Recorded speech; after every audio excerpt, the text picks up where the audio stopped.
Hi everyone, welcome back to another episode of Banking and Crypto Guide. In today's video, I'm going to show you how to log into Kwik Trip credit card online. Watch the video till the end and don't forget to subscribe to our channel if you've not yet. Press the notification bell icon so that you'll never miss another upcoming upload from us. Open up a web browser to begin.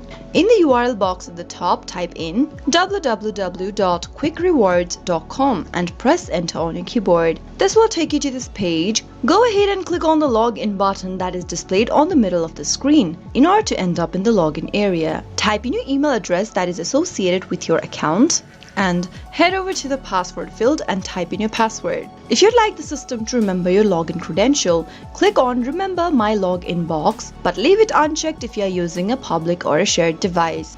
In case you don't remember your password, click Forgot Password link and follow the instructions in order to reset to a new password.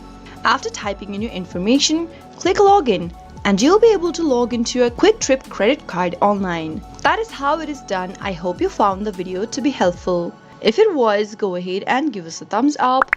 I'll be back soon with more videos like this. Thank you for watching.